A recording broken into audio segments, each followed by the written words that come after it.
V Kunhikrishnan അവിടുത്തെ fund വിവാദം അതൊക്കെ ഇപ്പോഴും കത്തി തന്നെ നിൽപ്പുണ്ട്. വി കുഞ്ഞികൃഷ്ണനെ പിന്തുണച്ച് കണ്ണൂർ പയ്യന്നൂർ കാരയിൽ പോസ്റ്റർ വന്നിരിക്കുന്നു. കള്ളന്മാർക്കും അടിമകൾക്കും പ്രവേശനമില്ല എന്നാണ് ഈ പോസ്റ്ററിലെ വാചകങ്ങൾ.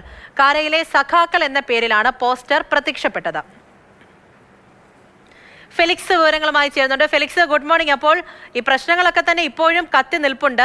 എന്താണ് ഈ പോസ്റ്റർ സംബന്ധിച്ചുള്ള വിവരങ്ങൾ? മാത്രമല്ല, പുസ്തകം വന്നതിന് പിന്നാലെ എന്തെല്ലാം രാഷ്ട്രീയ ചലനങ്ങൾ ഉണ്ടാകുന്നുണ്ട് അവിടെ?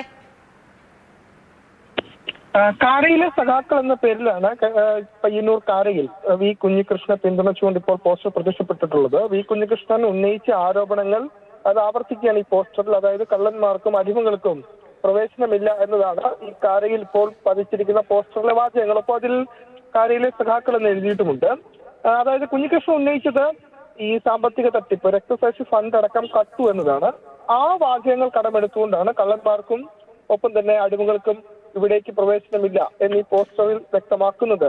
കാര എന്നത് CPM-ന്റെ ശക്തി കേന്ദ്രമാണ്. പക്ഷേ ഈ വി കുഞ്ഞികൃഷ്ണൻ ഉന്നയിച്ച ആരോപണങ്ങൾക്ക് സമാനമായ രീതിയിൽ കാരയിൽ നേരത്തെ പാർട്ടി നേതൃത്വത്തിനെതിരെ ശക്തമായ ആരോപണങ്ങൾ ഉയർന്നിരുന്നു. അതിന്റെ അടിസ്ഥാനത്തിൽ ബ്രാഞ്ച് സെക്രട്ടറിമാരെ അടക്കം അവിടെ നിന്ന് ഈ നടപടി എടുക്കുകയും ചെയ്തു. അവർ രാജിവെച്ച് പുറത്തേക്ക് വരികയും ചെയ്തു. അങ്ങനെ രാജിവെച്ച് വന്ന് വിമതനായി മത്സരിച്ച് CPM-ന്റെ ബ്രാഞ്ച് സെക്രട്ടറി വിജയിച്ച ഒരു നാട് കൂടിയാണ് കാര. അവിടെയാണ് വി കുഞ്ഞികൃഷ്ണനെ പിന്തുണച്ചുകൊണ്ട് CPM നേതൃത്വത്തിനെതിരെ വിമർശനം ഉന്നയിച്ചുകൊണ്ട് ഇപ്പോൾ ഫ്ലെക്സ് ബോർഡ് അടക്കം പ്രത്യക്ഷപ്പെട്ടിട്ടുള്ളത്.